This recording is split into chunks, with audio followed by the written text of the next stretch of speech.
What's up, what's up, what's up? Welcome to Founders Club. I'm Alex Lagos, and today we got another good one for you. Dr. Tiff Watson, an expert in health and performance psychology, joins the show to discuss how entrepreneurs can optimize their bodies and minds for long-term success. From her background in corporate wellness to launching a nonprofit for young girls, Dr. Tiff unpacks the critical link between physical health and professional endurance. She breaks down the Physique framework, busts common nutrition myths, huge, about specifically protein and carbs, and shares why authentic leadership sometimes means making business decisions that align with your personal faith. Let's get into it. All right, Dr. Tiff, so great to have you on the show. Thanks for joining us. Yeah, I'm so excited to be here. Spencer, how's it going? Doing great. How you doing? I'm great. Awesome. So, Dr. Tiff, kicking things off, like before you were Dr. Tiff, when you were just Tiff, well, not really like just Tiff, but prior to the Dr. Tiff, you were a girl navigating all the ups and downs of just like growing up. Tell us a little bit about like your childhood, like when you were younger. What were things like? Yeah, I'd say I wasn't much different. I was always pretty intense, pretty serious, very competitive. I grew up with a lot of boys. All my cousins were boys. I have an older brother, so I kind of had to make my way. You could hold your own. I could hold my own a little bit. I think I had a uniform on from the time I was 6 years old. So I was always playing sports, always loved to be active. And I just have carried that through my life. And, I think part of what I look back and I notice just as I've gotten older and you do a lot of reflection is, I was always just kind of on the outside of what I would say is normal, right? Mm-hmm. Like I was always a little bit of a tomboy. I was always a little more serious. I was always a little bit more mature, than others my age. And so I think that's really part of what's led to my journey and a lot of the changes and passions that I have. What do you think led to that competitive nature? Were your parents competitive? Did they drive that in you? I think so. I mean, both my parents my dad was a competitive athlete. He played a lot of sports growing up, and my mom is very type A, very driven, very serious. So I think part of it is probably just the environment I grew up in, and I think sometimes it's like nature, nurture. Yeah. Right? I think some of it's just how you're made, and some of it is just the experiences that you have and that kind of develop that in you. Yeah. And you pursued advanced degrees in health, performance, psychology. A lot of this was even before like health and performance health was like the cool thing. Yeah. What are you saying? I'm old? No, I'm not saying you're old. I'm not saying you're old. I'm just saying like I never thought I'd see a world where like society at large is talking about saunas in the US and outside of Finland. Like I never thought I'd see a world where people would voluntarily go into, we had the ice bucket challenge and that was like a phase and a trend. I forgot about that. We're like, we're full on ice challenging, normally now. Yeah, and this is part of mainstream society. But like what led to you pursuing that type of education and having that goal of being focused on your own health? Well, I think just like I said, I think it's just always been ingrained in me. And I think when I thought about what do I want to do with the rest of my life, I wanted to allow other people to experience pushing their bodies to the limit, making sure that they're optimizing their nutrition, their mindset. I think too, as a competitive athlete, as I got into stages where I was getting out of playing sports, I looked back and thought, man, if I had just had the mental resilience, if I had just had a different way to deal with setbacks, if I had just had my body fueled better to be able to overcome injuries and not be sore all the time and feel like I was just constantly fighting against my own body, and to be able to teach other people how to not have to go through that. Like, what better game is there? Yeah. Right.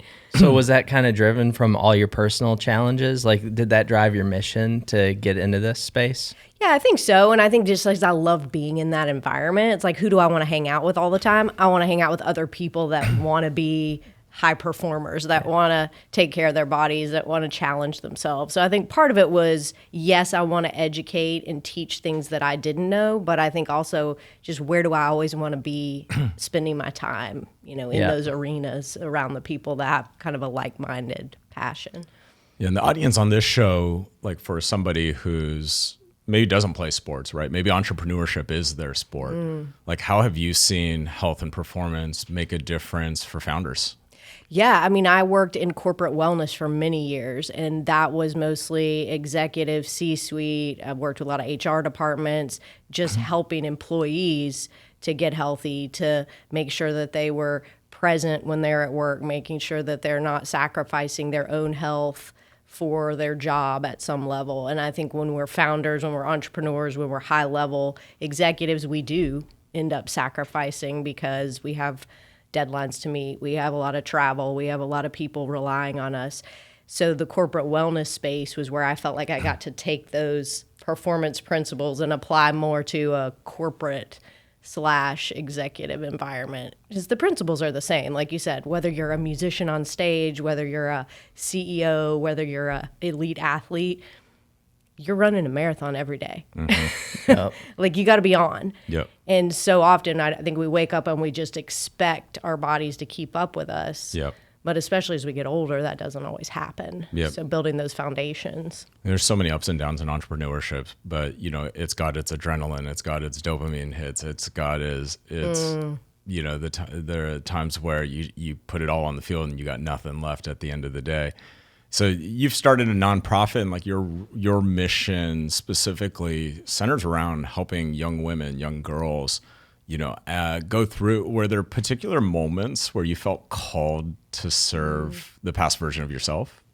Absolutely. I think that's always who we feel most comfortable serving, because we have all those experiences. We have the full research in our own mind, in our own bodies, in those experiences. And I think when I look back, I think where was the most pivotal point where so many things are changing. We're learning who we are. We're learning what we love to do. We're learning about our bodies. We're learning who our real friend groups are and the people that we want to associate with. And that, to me, that 12 to 14-year-old, I always coached that age when I was coaching basketball, coaching soccer. Like, they're still so thirsty for knowledge, but they're not so arrogant that they think they know everything yet. It's like that really nice sweet spot where the doors are open to educate. Mm. And tell me a little bit about like this concept of physique. Like, where did that come from, and how is that different than physique with a PH? So yes, physique, spelled Fizeek, is the whole girl. Physique, as we typically think of it, is our physical body. It's just how we look. It's our appearance on the outside. It's the things we do, the successes, the accomplishments. We tie so much of our worth and identity, especially as women, but I think men the same, is what we have defines who we are. Mm-hmm. And I want to rewrite that script. So those 6 pillars are faith, integrity, zeal, endurance, empowerment, and knowledge. And if we can capitalize on those things, those are unshakable. Those are things that doesn't matter what changes in our lives, we can still stay rooted in those things that really define us. As an entrepreneur, like, tell us a little bit about like the process of writing a book for you. Oh, I know. Well, it's funny. I started writing this book on a bus, taking a team of high school soccer players to the state tournament last year. We went to Chattanooga, and we were sitting on a bus, and we hit traffic, of course, going over the mountain. And I had a composition book. I had no computer, no nothing, and I just started writing. And part of it, I think, was the girls were an inspiration for it. But I just being back in that world of coaching and developing young girls and their bodies and their minds. And so just started writing, and God just poured it out of me. I just know that this was my calling, for sure. And that book, it came out a few months ago. It's called Your Unique Physique, A Girl's Guide to Faith, Fuel, and Finding Your Superpower. Hold that book up. You can find it anywhere that you have books, whether that's the old school. When was the last time you've been in a Barnes & Noble? Oh, it's been a long time. But I used to spend a lot of time there. But it's on Amazon and all the places as well. What was the most like rewarding part about bringing the book to life, and like the type of impact that you make with like the early readers? When you think about being able to shape lives, it's hard to change them as much when you get older. My typical clientele's been 40 to 60-year-old men and women, and they're so set in their ways. Not to say we can't change at any point in our life, but to be able to be instrumental in the initial development of a young girl's mind, her body, her confidence, her identity, I can't imagine a more important mission than that. Yeah. And, the book, one of the early decisions that you made about the book was to include like who you are, like the authentic version of who you are and your faith. Like, talk to me about like that decision, just, not to get political or not to get into like a controversial space, but I want to talk about like that decision as an entrepreneur, because I think a lot of us face that in our businesses, where you put on this front of a business of like who the business is as a brand and the values of the business.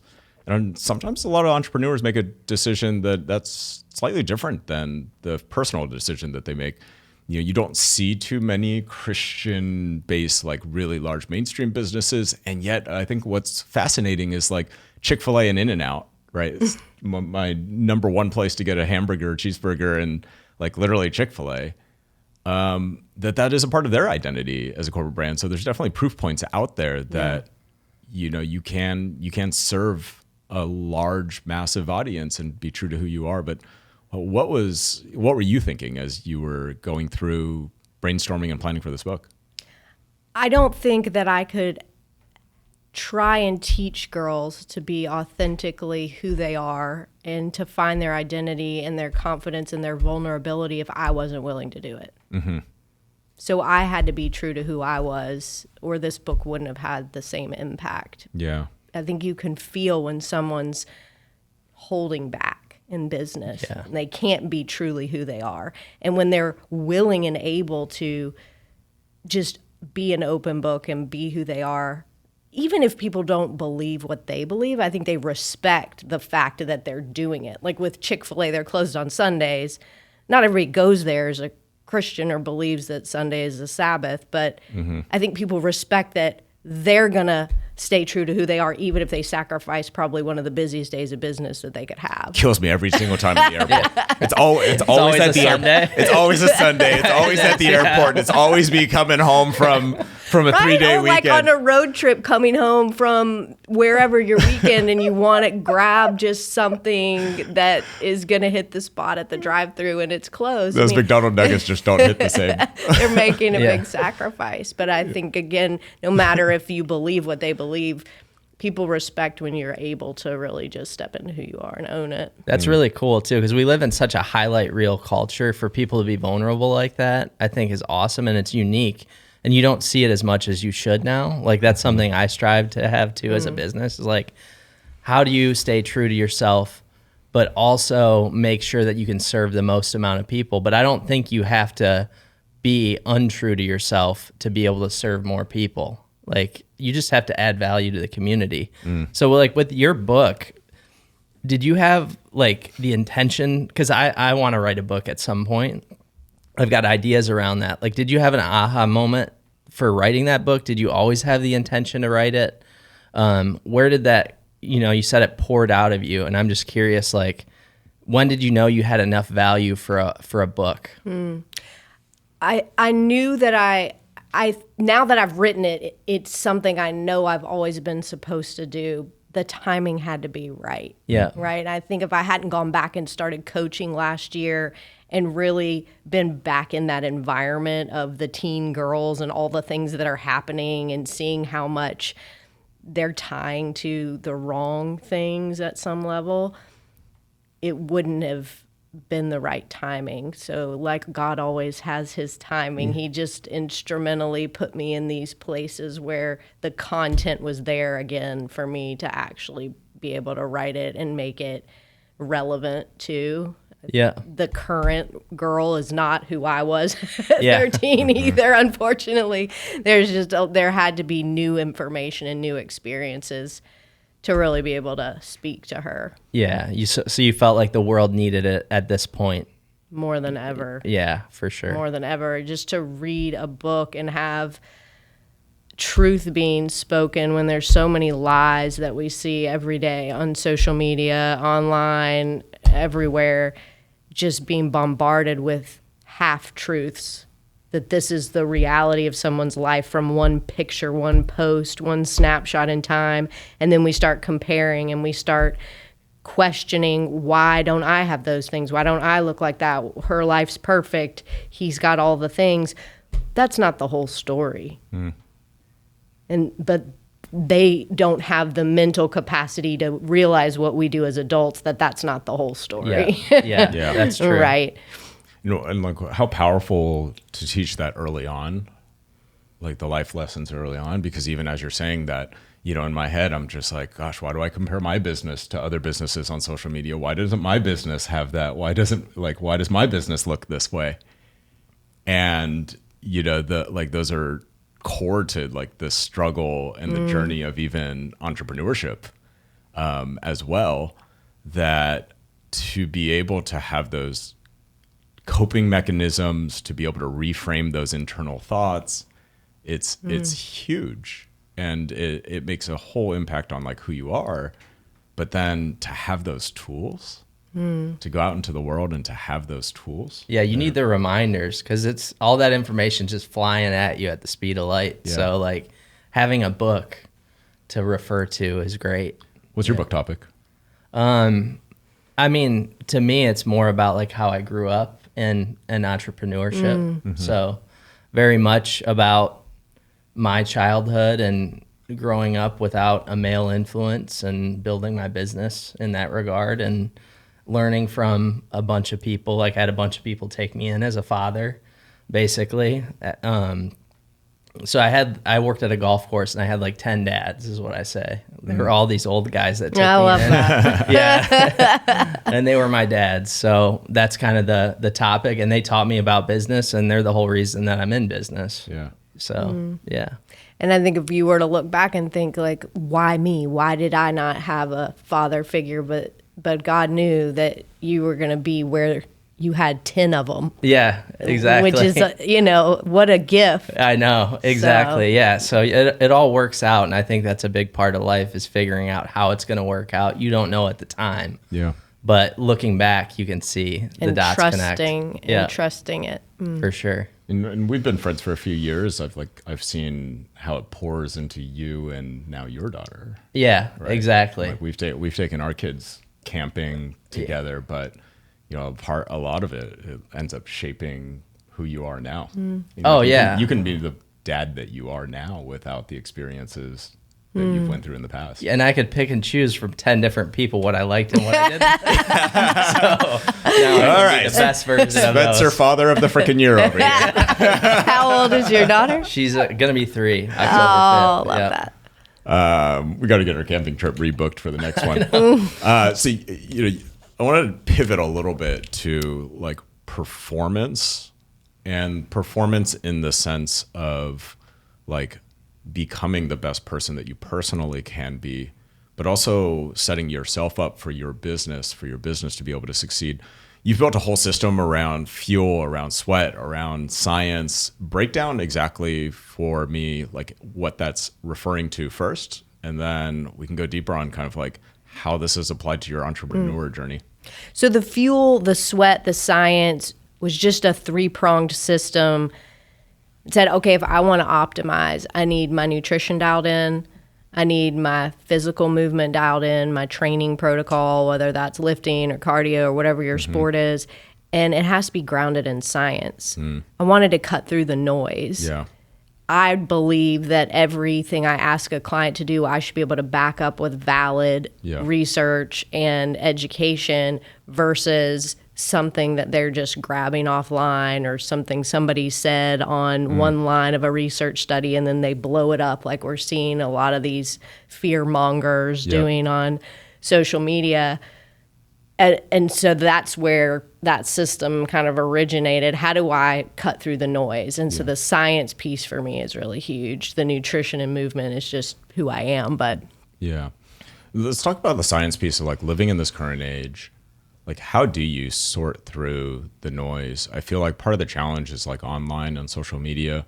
You can find an article, you can find an influencer if you take like vaccinations as an example, you can find thousands of people that put out science-based anti-vax information. You can also find thousands of people that put out pro-vaccine science, and it's all referred to as science. You have a few months ago, the CDC lost a lot of their leadership, and that was as a result of them saying, hey, the information that's being put out, we can't back the science behind it. But then you also have, I guess they're not an incoming administration anymore, where you have Robert F. Kennedy also saying, like, we need to follow the science. And I think as a layperson who hasn't been through that PhD, did not do a dissertation, and like doesn't live and breathe this every single day, like we're sitting here going, okay, what does this mean? Like, what does it mean for me now? What does it mean for my kids now? And like, what do I trust? First, you have to be an informed consumer. So doing your own homework, finding the research studies, even if there's controversial, reading through and comparing and deciding what your point of view is. You can find a result for any hypothesis that you have. Yeah. So doing that homework, finding a valid, legitimate resource, a coach, support system that can help you vet some of that information. And then the science often is your own science experiment. What works for your body versus just believing, well, this worked for Spencer, this worked for Vincent, but doing a little bit of experimentation on yourself, because there's 100 different ways to lose body fat. They all work, but what are you going to be successful with? What are you going to maintain? Yeah. So I could give anybody a protocol to lose weight, lose fat, whatever you want to call it, change their body composition. But if they can't sustain it, what's the point? Yeah. So the science piece is not necessarily go find valid research, but do some scientific data collection on yourself, log your food, assess your supplementation, figure out what workout doesn't leave you injured but allows you to progress. Yeah. That science piece is just about being consistent and having data driven results. Yeah. What's the process like when you're working with a client of figuring out what they're going to be successful with? Like, is there a certain question and answer viewpoint that you go through, or like how do you define that or help them define that? Some of that, is initial intake assessment. Certain questions, certain tendencies, certain preferences, what their lifestyle is. Do they travel all the time? Do they have 3 kiddos that are running them all over the place in the evening, where asking them to meal prep every night is not going to happen? Yeah. So am I setting them up for success or failure versus I have somebody that loves to cook, that wants to control the ingredient quality. It's important that they eat organic, that they don't want, so they're going to be more apt to meal prep and follow a nutrition protocol in that sense. Whereas some of my traveling executives, I'm just helping them navigate airport options and eating out recipes. So I pivot a lot. I'm not this is the process. You either like it or you don't. I really try to speak to the person and say, what are your challenges? Yeah. What's the low-hanging fruit? What do you feel most motivated to change? And then we put a plan together that helps them navigate that. It's funny because I feel like we go through waves and trends, and there was a paleo phase, there was a keto phase, there was what are we in now? The high protein phase. We're absolutely in the high protein phase right now. It's sickening. And it all comes back to, like, when I take a look over the course of a decade, like the things that have actually changed. We eat mostly organic. We try to eat mostly things that we cook, and we don't do super carb heavy meals because, like, we see the spike in the glucose levels. And what you said too is, like, how do you feel? And, like, I feel very different when I have a high carb meal that doesn't have a lot of protein for lunch. And if I don't go on a walk after, like, I can feel the crash and burn. And, like, that's the part where, man, when you take a look at the afternoon as, like, a founder, you got a few hours in the morning.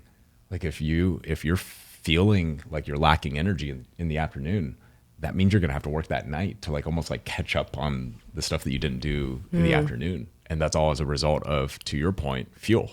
that you're putting into your body.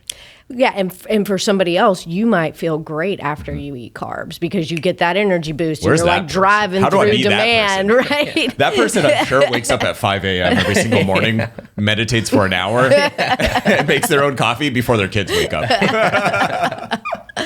But I've done this so long that I can almost look at someone's body type when they walk in and know what macronutrient distribution they're going to be more successful with.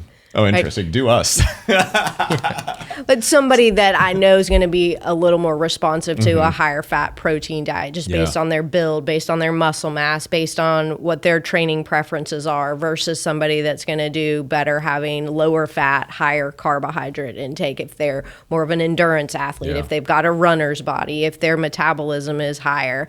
They're going to get away with different macros than someone else that's maybe a little bit shorter and stockier, that's going to have more muscle distribution. They're probably going to do better with lower carb, higher protein fat intake. Yeah. And that usually can get pretty close out of the gate. If somebody wants to be like guided by the data, like what should they be looking at? Are there specific wearables? Do you think people should be doing body composition scans? Like, what are the panels that everybody should be asking their primary care provider for? Body comp is huge for me. I have an in-body assessment in my office. If I could have a DEXA scan, I would. That would be gold standard because that's going to give you a little bit deeper data. But yeah, visceral fat levels, which is that deeper, higher risk belly fat. I think we often see our aesthetic fat, but we don't know what's happening internally. Bone density, I think, is really important depending on age and, again, what you love to do. I also really want to set people up to keep doing the things they love to do. So if they tell me they want to keep golfing or they want to keep running, even if I'm saying, why do you need to run at 60 years old? If they want to, I want to help them do that. So that's where there may be different assessments that they would need, calcium levels, bone density levels, things like that, where somebody else isn't interested in that. I may not push them to those assessments. Hormone panels for sure, especially post 40. What's happening to testosterone? What's happening to estrogen and progesterone levels in women? Because that's going to impact recovery, sleep, cortisol, muscle mass. So definitely age dependent too. Probably you may have listeners that are not at that pivotal point. Those tests may be different. That I would recommend at younger ages, but definitely body comp, definitely keeping up to date with primary care, general lab panels, age-specific, preventive type of testing for sure. What do you tell when you coach people and there's like specific foods that they love that they don't want to give up? I feel like everybody's got it, whether it's the Twizzler, whether it's have you guys had those new Nerds gummy clusters? Oh, no. I have had those. But I love an old school box of Nerds where you just can like down them in one. You know, Nerds, like we all grew up, right, eating Nerds, seeing Nerds, and you think of these Nerds as like an iconic company. They actually, like when they put out those new gummy clusters, the Nerds revenue 5x'd. Really? Wow. 5x. See, because I would think people just want the old school Nerd. I mean, I'll eat a gummy Nerd, obviously, but I would rather have the old school. But Twizzlers will always be my favorite. Yeah, it was baffling to me because like a 5x revenue off of a new product, that's not like just like a new Kit Kat put out a new flavor. No. It's like transformational and fundamentally taking something that was a tier 2, tier B coffee or tier original Nerds is like solidly a tier 2 candy. Yeah. But Nerds gummy clusters. Well, and some have tried and totally failed. Like Twizzlers did the ones that had like the stuff in the middle. Oh yeah, those didn't take off. Stuffed or whatever, but and then they still taste exactly the same. Or the ones that don't taste the same are the ones you tear apart. Yeah, the pull apart ones. They're like leather. Different texture. Yeah, totally. That is just the texture. Okay, so let's say like somebody's got their vice, like that's their vice. What would you give as a suggestion to them in terms of like how you can put better fuel in your body? And like, where's that balance though? Like, do I have to give it up? Depends on the health risk, I think. Like if somebody told me alcohol was a non-negotiable and it was impacting their health, I would try to help them figure out how can we moderate or wean off of that. But if somebody likes their evening ice cream, that's not usually the issue. Yeah. Right? If they're struggling with overall body composition and health risk and all the things, performance decline, it's probably not if they're eating just like a cup of ice cream every night. So we try to work the peripheral. Let's change all the low-hanging fruit and leave the treat. And then if we still aren't getting there, then we might have to talk about the num-nums. Yeah. Yeah. A lot of it too is like, it's not a binary decision. Like it's all in the extremes, right? Too much alcohol, not great for you. Too much ice cream, not great for you. I forget who it was. I wish I could like credit for them for it. But like I saw, I'm sure something online at one point where somebody was just like, you know, if you can eat less chocolate and give up less chocolate, but then only eat the best chocolate, like quality, quantity. Make it in, like instead of popping, you know, Hershey's bars or M&Ms every single day, like if that's who you are and what you do and core to you, like your routine today, like maybe you go down to eating chocolate once a week, but you make it something really good, like a cupcake really worth having. I'm not wasting any bites on crumble cookies. I've done that with sodas. If somebody's really drinking a lot of high sugar drinks, we try, can we go to a mini can? And just reduce the serving? Can we then maybe try doing, if I'm going to have one, I also have to have a cup of water, like just balancing the hydration impact. Do decaf if they have like a caffeine-free soda. So just stair step it. But some people's personality is like, I just need to go cold turkey. Right. It's like when you quit smoking. Some people need to wean off and then do a patch and then do a gum and then do. But my brother smoked for 20 years and he just one day was like, I'm done. Stopped, cold turkey, never smoked again. Yeah. So I think that again, that's kind of reading the mindset. That's where the psychology background for me has been invaluable. Yeah. So much of this behavior change is. What's the biggest like nutrition myth that you wish you could just like bust once and for all? That protein and carbs are any different. They're the same calorie intake.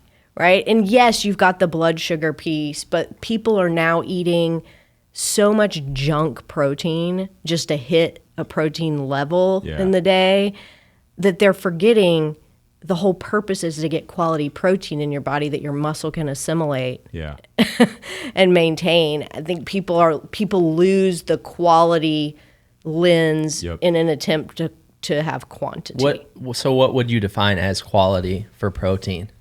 Whole food sources. So, you know, eggs, dairy, animal protein if you're eating meat, if you're not, soy, quinoa, beans, lentils, chickpeas, some of those incomplete plant-based sources that you then have to combine so you're getting all your amino acids met. People are drinking these pre-made protein shakes, highly protein processed chips, protein cookies, protein ice cream, protein cereal. Cereal's a carb. If it then has more protein in it, they're putting something completely processed in it because carbs are not supposed to have a high protein profile. It's just, again, being realistic. And I don't think there's anything wrong if you want to have some, you know, cereal in your high protein cereal in your ice cream at night as a little crunch. But relying on it as your main protein sources, you're just getting empty calories. So I think people are then eating excess calories they're getting nothing out of. They're wondering why they're not seeing results. This reminds me of like the keto person that doesn't like avocados and they just eat bacon all day long. I'm keto. We will find, we will find a way to make anything work for us. I really don't want to eat carbs, but I'm going to find all the cheap keto carb sources so I can still eat bread, I can still eat pasta, I don't really want to do this.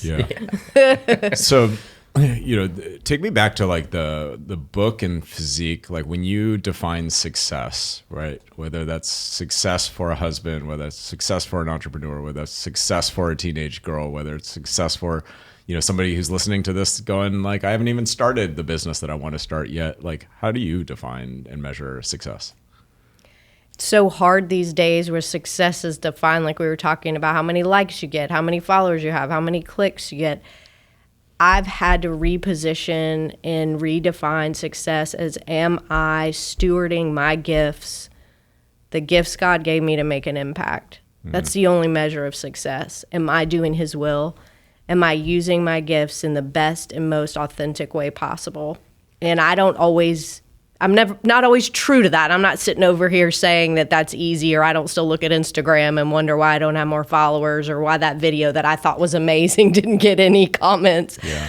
But I have to come back. And if we build our foundation first, if we establish our faith and our identity on him, we always check back with that and say, is this choice honoring him? Is what I'm putting in my body honoring the body he gave me? Is the way that I'm taking care of myself going to allow me to be more focused on his purpose for me? Then I think we make different choices. Yeah. If every choice we make comes back to that question, what different choices would you make through the day? And, so different than, I think, like the culture that we live in. Like, one of the craziest things about like entrepreneurship is like this obsession over like the 7-figure business. And the comparison is so brutal because somebody else's success is not your failure.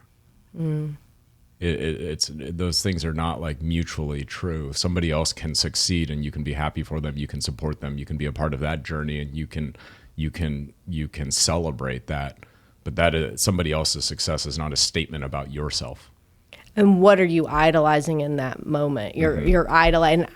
I have struggled. This book has taken me away from my business in a big way. Yeah. It's been a lot of time and energy, and it's a complete shift from my normal clientele. It's not a lead gen for it, right? That's right. But this is something you wanted to put out. I know this is what he's asked me to do. And I'm trusting that he will provide whatever that looks like. Yeah. But I've had moments of, what am I doing? Because I'm sacrificing. Yeah. That 7-figure goal, but wow, isn't this a better goal? You got some bonuses for the book. If you have somebody in your life, that you think could benefit from this, where do you find the book today? And tell me about some of the other things that go with it. Yeah, so on my website, which is workwithdrtiff.com, drtiff.com, there will be a link to the book, and you can get bonuses through the website. Of course, if you just want the book, you can get on Amazon or any of the online retailers and grab that too. And on my website, there's always a free strategy call if somebody is more looking for, hey, I want to optimize my own personal performance and get my nutrition dialed in, all those things. So the website's the best place to kind of find all the things. And everybody in their life has either a parent or a niece or a daughter, or you might be listening to this and they are a teenage girl. What's one takeaway that you hope every single girl or every single parent or every single mentor, Spencer and I are both girl dads, like what would you want us to walk away from knowing after reading your book? Your worth, your identity, your purpose is not tied to your successes, your body, your ability to perform at a certain level, all the degrees you accumulate, all the accomplishments, all that's going to go away, or it could change tomorrow. Our identity is built on him and who he made us to be. And if you realize that you were made on purpose, for a purpose, I've done my job. Awesome. Well, thank you so much, Dr. Tiff, for joining us today. It's been Thank you, guys. Great combo. Appreciate you.